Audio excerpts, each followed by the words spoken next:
దేవుని నామమునకు మహిమ కలుగును గాక.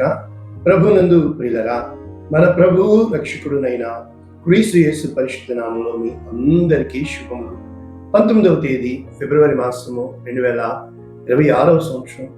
ఈరోజు దేవుడు నిన్ను ప్రేమించి నీకు ఇస్తున్న గొప్ప వాగ్దానం, మనకు ధైర్యము కలిగి ఉన్నది.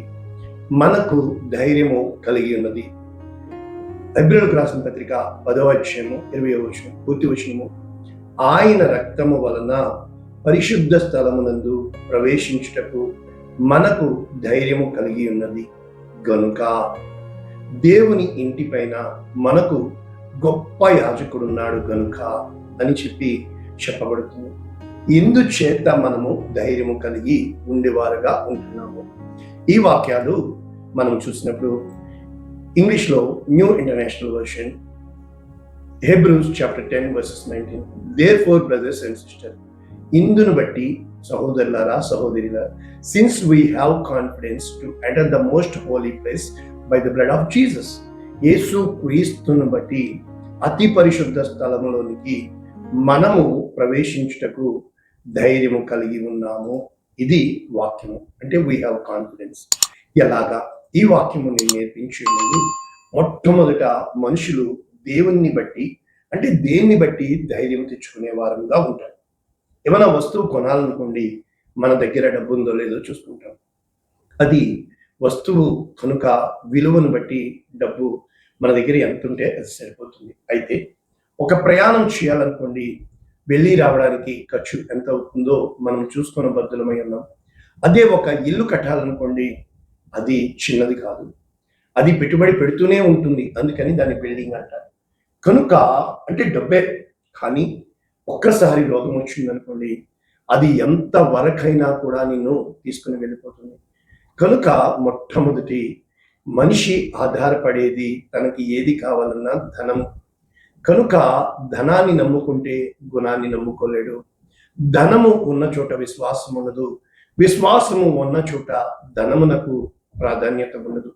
రెండవది శక్తి, అనగా బలం కావచ్చు, అనగా నీలో ఉన్న ధైర్యాన్ని బట్టి. ఉదాహరణకి ఈ పని చేయాలి, ఈ బరువు ఎత్తాలి, ఈ కార్యం జరగాలి, ఖచ్చితంగా నీవు నీ శక్తిని నమ్ముకుంటావు. ఉదాహరణకి ఈ పరీక్ష రాయాలి, దానికి నువ్వు ప్రయత్నం చేస్తావు. ప్రయత్నం చేయడంలో అస్సలు తప్పులేదు, కానీ అది ప్రయాసగా మిగలకుండా నీ ప్రతి ప్రయత్నానికి కూడా విజయాన్ని ఇచ్చేవాడు, చేకూర్చేవాడు దేవుడు అని చెప్పి. కనుక దేవుని యొక్క వాక్యం ఏం చెప్తుంది? శక్తి చేత కాదు, బలము చేత కాదు అని నా ఆత్మ ద్వారా. ఎలాగా? ఇప్పుడైతే నీలో కార్య నిర్వహణ, the confidence to achieve the goal, నీవు ఈ లక్ష్యాన్ని ఛేదించాలి అనే పట్టుదల, అనే తపన నీలో కలిగినప్పుడు నీవు కార్యాన్ని చేయడంలో మునిగవు, ఆ కార్యాన్ని చూడడంలో ఉండవు, కానీ ఆ కార్యాన్ని నీతో సమానముగా పాలి భాగస్థుడిగా చేయించుటకు సామర్థ్యము కలుగు చేసే దేవుని మీద నీవు లక్ష్యం ఉంచుతావు. కారణం ఏంటంటే, ఈ రోజు ఉన్న మనుషులు రేపు ఉండరు, ఈ రోజు ఉన్న ధైర్యం రేపు ఉండదు, ఈ రోజు ఉన్న అనుకూల పరిస్థితులు రేపు ఉండవు. ఉదాహరణకి ఓడ ప్రయాణం చెప్పినప్పుడు, అదే విధముగా ఫ్లైట్ ప్రయాణం చెప్పినప్పుడు, ఈ విధముగా ఏ ప్రయాణంలోనైనా కూడా ఇక్కడి నుంచి ఒక్కసారి గుమ్మం నుంచి అడుగు బయట పెట్టిన పరుక్షణము నీవు క్షేమముగా తిరిగి చేరే వరకు, అనగా తల్లి గర్భంలో నుండి భూగర్భంలో ప్రవేశించే వరకు నిశ్చయముగా నీతో ఉన్నవాడు, నిన్ను పంపినవాడు, తిరిగి తన దగ్గరికి పిలుచుకునేవాడు దేవుడు ఉన్నాడని. ఇంకా చెప్పాలి అని అంటే, ఒక్క మాటలో ఈ ధనము అనేది తరిగిపోతుంది, శక్తి అనేది సన్నగిల్లిపోతుంది, ధైర్యము అనేది రోజు రోజుకి దిగజారిపోతుంది. ఇవి ఏవి కూడా నిఖరమైనవి కాదు. ఏ రోజునైతే స్థిరత్వము కలిగిన దేవుడు నీలో ఈ అస్థిరత్వాన్ని మీద నమ్మకము కాకుండా స్థిరమైన దేవుని మీద నీవు పట్టు కలిగి ఉండాలని ఎప్పుడైతే నీలో ఆ యొక్క నమ్మకం ఉంటుందో, ఇద్దే గాలి ఎదురు తన్ని నీకు వెనక్కి తోసే ఈ గాలిని జయించే కార్యసాధనలో నువ్వు ముందుకు వెళ్తావో, ఆ గాలి వెనక్కి వెళ్ళి నిన్ను ముందుకు తోసేదిగా మారుతుంది. అక్కడ పుట్టుగుడ్డివాడైన తీమయి కుమారుడు బర్తిమయికి చెప్తారు కదా, ఆయన నిన్ను పిలుచుచున్నాడు, ధైర్యం తెచ్చుకో. ఏ రోజునైతే నీకు పిలుచుచున్న దేవుడు నీకు ధైర్యాన్ని మొట్టమొదట ఇస్తాడు. ధైర్యము అంటే భయం లేకపోవడం కాదు, భయాన్ని జయించగలను అనే ధైర్యము, నీలో ఆ నమ్మకము కలుగ చేసేదే ధైర్యం. అంటే అర్థం భయము లేకుండా ఉండడం కాదు, కానీ భయము ఉంటుంది అంటే చీకటి లేకుండా ఉండడం కాదు, చీకటి ఉంటుంది, వెలుగు కలుగుతుంది. అదే మాదిరి భయం ఉంటుంది, ఆ భయములో నీవు ధైర్యాన్ని చూడగలుగుతావు. కనుక దాన్ని ఆశాభావము అంటూ ఉంటారు. ఇక్కడ ప్రస్తుతపు కాంటెంట్లో ఈ యొక్క హెబ్రీ 10వ అధ్యాయముకి వెళ్లే ముందు భక్తుడైన దావీదు ఏమంటాడు? కీర్తన 18, యెహోవా నా బలమా, నేను నిన్ను ప్రేమించున్నాను. ఏమని? నా శైలము, నా కోట, నన్ను రక్షించువాడు, నా కేడము, నా రక్షణ శృంగము, నా ఉన్నత దుర్గము, నా దేవుడు, నేను ఆశ్రయించున్నాను. కనుక ఎప్పుడైతే నా మీదకి శత్రువులు వస్తారో నేను ప్రార్థన చేస్తాను, మరణము వస్తాదో, భక్తిహీనులు వస్తారో నేను ఆయన్ని స్తుతిస్తాను, నా శ్రమలో నేను మొర్ర పెడతాను, ఆయన నా మొర్ర వింటాడు అని. యెహోవా నా బలం. ఏ రోజునైతే ఆ బలాన్ని దేవుళ్ళో చూసుకుంటూ, ఇక కీర్తన 20 మనందరికీ తెలుసు. ఆ యొక్క కొందరు రథములను బట్టి, కొందరు గుర్రములను బట్టి, అయితే మనము యెహోవా నామమును బట్టి. కారణము ఏమని చెప్పడానికి ఇక్కడ భక్తుడు ప్రయత్నం చేస్తున్నాడు? మనము చూసినప్పుడు ఆపత్కాలమందు యెహోవా నీకు, ఏ రోజున శ్రమ కలిగినప్పుడు శ్రమ కాలమందు నాకు మొరపెట్టుకుని నీకు. కనుక నీ శ్రమలో మనుషులు వదిలిపెట్టి వెళ్తూ ఉంటారు, నీ కష్టంలో వాళ్ళు, నీకు ఇష్టమైన వాళ్ళు వెళ్ళిపోతూ ఉంటారు. ఏ రోజునైతే దేవుని నామము నిన్ను ఉద్ధరిస్తుంది, నీతిమంతుడు యెహోవా నామములోనికి వెళ్ళి సురక్షితముగా ఉంటాడు. కనుక ఆయన నీకు పరిశుద్ధ స్థలములో నుండి సహాయం.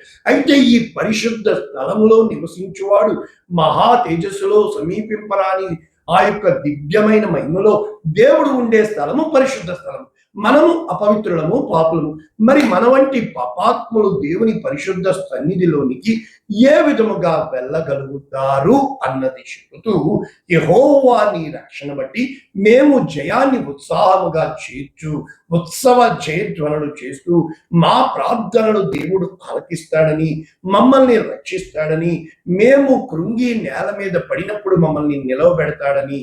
కనుక ఎప్పుడైతే ఆ నమ్మకము ధైర్యంగా నీలో కలుగుతుందో, ఇక్కడ హెబ్రీయులకు రాసిన పత్రిక 10వ అధ్యాయంలో వాళ్ళు విభజించారు. కనుక ధర్మశాస్త్రము రాబోచు మేలులు చాయగలది. కనుక ఇక్కడ ఏం చెప్పబడుతుంది? ఆ యొక్క ఎడ్ల యొక్కయు, కోడెల యొక్కయు, ఆ యొక్క గొర్రెల యొక్కయు బలులు వాటి రక్తము పాపము తీయలేదు. కనుక యేసు క్రీస్తు ప్రభువుల వారు ఈ లోకంలోనికి ప్రవేశించినప్పుడు, ఇదిగో నన్ను గూర్చి గ్రంథములో రాయబడిన ప్రకారం నేను వచ్చినాను, కారణము నీవు బలిని అర్పణను కోరలేదు, కానీ నీ చిత్తము నెరవేర్చుటకు నేను వచ్చి ఉన్నాను. కారణం ఏంటంటే ఈ మొదటి నిబంధన, మళ్ళా చెప్తున్న నిబంధన కొట్టివేయబడ్డానికి కారణం యేసు క్రీస్తు శరీరమునందు నెరవేర్చు. మనమేమంటాం? దశంభాగం మనకు నచ్చింది పెట్టుకుంటాం. ఆ నిబంధన కాదు. ఇక్కడ ఏం చెప్పబడుతుంది? ఇదిగో నేను నూతన నిబంధన చేసు. ఈ నూతన నిబంధన ఎలా చేశాడు? యేసు క్రీస్తు యొక్క శరీరము ఒక్కసారి అర్పించుట చేత ఆ యొక్క రక్తమును బట్టి మనము పరిశుద్ధపరచబడు. అయితే యాజకుడు తనది కాని రక్తము తీసుకుని ప్రజల పాపము నిమిత్తము ఆ పరిశుద్ధ స్థలములోనికి వెళ్ళుచున్నాడు. కానీ ఈయన పరిశుద్ధ పరచబడు వారి నిమిత్తము ఒకేసారి కనుక పరిశుద్ధాత్మ కూడా సాక్ష్యమిస్తూ, ఇప్పుడు 31:31 ఇదిగో ఈ దినములనే తర్వాత నేను వారితో చేయబోవు నిబంధన వారి మనస్సుల మీద, వారి హృదయములలో, కనుక వారి పాపముల విషయంలో, అంటే మనము పాపము చేసిన మరుక్షణము క్రీస్తు యేసు ప్రభుల వారు గాయపడుతున్నారని, మన రోగములతో ఆయన రోగము కలిగి ఉంటున్నాడని, ఎప్పుడైతే క్షమాపణ ద్వారా, పాప పరిహారార్థము ద్వారా ఇక మన పాపములను, అక్రమములను ఆయన జ్ఞాపకము చేసుకొనడు అని చెప్పుతున్నాడు. కనుక ఆయన మనల్ని క్షమించుట కొరకు, అనగా ప్రతిష్ఠించిన మార్గముగా,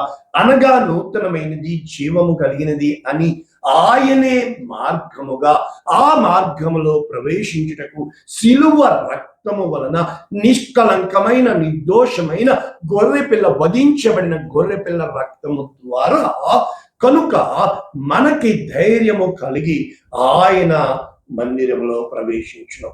ఎప్పుడైతే మన మనస్సాక్షికి బదులు క్రీస్తు సాక్షిగా ప్రోక్షింపబడిన హృదయము కలిగిన వారమై, అంటే క్రీస్తు యేసు ప్రభువుల వారు మన స్థానములో మన నిమిత్తము ఆయనే పరిశుద్ధ ఆలయముగా, ఆయనే దేవుని యొక్క ఆ స్వరూపము కలిగిన వాడిగా, దేవుని ప్రియ కుమారుడిగా, అనగా మొదటి ఆదాము ద్వారా పాపము, కడపటి ఆదాము ద్వారా పాప పరిహారార్థము, అదే విధంగా మొదటి ఆదాము వలన అవిధేయత, కడపటి ఆదాము వలన విధేయత, మొదటి ఆదాము వలన పాపము వలన శాపము, అయితే కడపటి ఆదాము ఆ యొక్క మరి కృప ద్వారా ఆ శాపమునకు బదులుగా ఆశీర్వాచనము, అదే విధముగా మరణము, ఇక్కడ జీవము, పునరుద్ధానము. కనుక ప్రభువునందు ప్రియులారా, పాప క్షమాపణ మనకు కలుగుని అని కాకుండా, కలుగుతుంది అని కాకుండా, ఆయనే మన పాపములకు శాంతికరమై ఉన్నాడు, మన ప్రతి దోషములకు ఆయన మన కోసము రక్తము చిందించాడు అన్న అవగాహన మనలో ఉన్నప్పుడు, కృతజ్ఞతా హృదయము కలిగినప్పుడు, ఒక సేవకుడు మన యొద్దకు ఏ స్థితిలో పంపాడు, ఆ సేవకుడి ద్వారా మనము ఏ విధముగా బలపరచబడ్డాము, ఆ సేవకుడు ఆశీర్వచనం పట్టుకుని వచ్చాడు, ఈ రోజున ఆశీర్వాదం పొందుకుని అతన్ని మట్టిలో దిగదొక్కి మేము ఇది మా తెలివితేటల వలన తీసుకున్నాం, మా ధైర్యం వలన తీసుకున్నాం, మా బలం వలన సంపాదించుకున్నాం, మా జ్ఞానం వలన, ఎప్పుడైతే నీవు ఆ విధముగా ఈ రోజున విరవీగుతున్నావే, అది ఈ వాక్యం. కనుక నీవు ఎంత మాత్రము కూడా, అది నీ ధైర్యము, అది నీ నమ్మకము, అది నీ శక్తి, అది నీ తెలివి, కనుక కొంతకాలం బాగానే వెళ్తుంది. దేని మూలమున నీవు దీవించబడ్డావో, ఎవరి ద్వారా నీవు రక్షింపబడ్డావో, ఎవరి వలన నీవు ఈరోజు ఈ స్థానంలో ఉన్నావో, అది చేసిన దేవుడు, పంపించిన దేవుడు, కార్యదక్షకుడైన దేవుడు, అన్యాయస్తుడు కాని దేవుడు ఖచ్చితంగా తీర్పులోనికి తెస్తాడు. కనుక ఆ తీర్పును మించి కనికరము అతిశయపడుతుంది. కనుక యేసు క్రీస్తు ప్రభుల వారు తన రక్తముతో చేసిన నిబంధనని ఎప్పుడైతే నీ మనస్సాక్షిని తాకుతుందో, అప్పుడు నీవు ఇలా నేను చేశానా, అప్పుడు నీవు మనస్సాక్షిలో మార్పు వచ్చినదై, ఆ శాంతి లేక, నిద్ర లేక, పైకి చుట్టూ జనమున్నా, చేతుల నిండా ధనమున్నా, హృదయము నిండా ధైర్యమున్నా, నీ ఆత్మలో కృంగిపోతున్న నీవు ధైర్యము కలిగి, క్రీస్తు యేసు రక్తము అంటే ఆయన ప్రాణం. For the flesh of the blood life is in flood, అంటే ఆ ప్రాణము రక్తమై ఉన్నది. కనుక ఆ ప్రాణమునకు మూలము రక్తము. కనుక ఈ రోజున వాక్యం వింటున్న నీవు నీ సాక్ష్యాన్ని దేవుడు తన జీవ గ్రంథంలో రాస్తున్నాడని ధైర్యముతో ఆయన కృపా సింహాసనం యొద్దకు, అందుకని ఈ హెబ్రీలకు రాసిన పత్రిక మనము 4వ అధ్యాయము 16వ వచనం కూడా మనం చూసినప్పుడు దేవుని యొక్క వాక్యము ధైర్యంగా ఎలా ఉంటుంది, మనము కనికరింపబడి సమయోచితమైన సహాయము కొరకు కృప పొందినట్లు ధైర్యముతో కృప సింహాసనం యొద్దకు చేరుదము. కాబట్టి ఏ రోజునైతే మనము కృప పొందుటకు వెళుచున్నాం, కానీ మన యొక్క ధైర్యమును బట్టి కాక, మన యొక్క శక్తిని బట్టి కాక, అంటే దేవుని వాక్యము సజీవమైనదని, దిండంచులు కలిగిన ఖడ్గము కంటే వాడి కలిగినదని, ప్రాణమును, ఆత్మను, దేహమును, కీళ్లను, మూలుగును విభజించినంత మట్టుకు దూర్చు, మన హృదయ అంతరంగములను పరిశోధించినదని, ఆ సృష్టికర్తకు రహస్యమైనది, మరుగైనది ఏదియూ లేదని ఎప్పుడైతే నీవు నేను గ్రహించుకోగలుగుతామో, ఈ రోజున వాక్యం విన్న నీవు ఒక్కసారి ఎవరిని బట్టి ఈ ఆశీర్వచనము, దేవుని బట్టి ఈరోజు ఈ స్థానము, ఎవరిని తొక్కి వచ్చి ఉన్నావు, లేక నిజముగా నీ అంతట నీవు ఎక్కి వచ్చి ఉన్నావా, అది మనం జ్ఞాపకం చేసుకుంటే, ఎవరిని బట్టి, యేసు క్రీస్తుని బట్టి, ఏ స్థితిలో వెంట కుప్పల మీద నుండి దీన దరిద్రుల పైకి లేవనెత్తిన దేవుడు, ప్రజల అధికారులతో కూర్చుండబెట్టి, ఎప్పుడు ఎదుటోడిని సహించుకోలేం కదా, ఎదుటోడు మంచోడని చెప్పలేం కదా, ఎదుటోడిని అంగీకరించం కదా, వాడిలో ఉన్న తప్పునే పడుతూ ఉంటాం కదా. ఏ రోజునైతే అది నీ నీతి అవుతుంది, స్వనీతి అవుతుంది. దేవుని నమ్మడమే దేవుని నీతి. నువ్వు నమ్మినప్పుడు నీ నీతిని ఆధారం చేసుకొనక దేవుని యందు నమ్మకాన్ని దేవుడు నీకు నీతిగా మారుస్తాడు. పరిశుద్ధుడా, ప్రాణం విత్తబడిన ఈ వాక్యము వీరి హృదయాల్లో ఫలించేదిగా, వీరి హృదయాల్లో నీవు కార్యం చేసేవాడిగా, వీరి జీవితాలను మలిచేవాడిగా యేసు శ్రేష్టమైన నామమున దీవెన పలికి దీవిస్తున్నాము. Amen. God bless you all. దేవుడు మిమ్మల్ని దీవించును. ఆమేన్.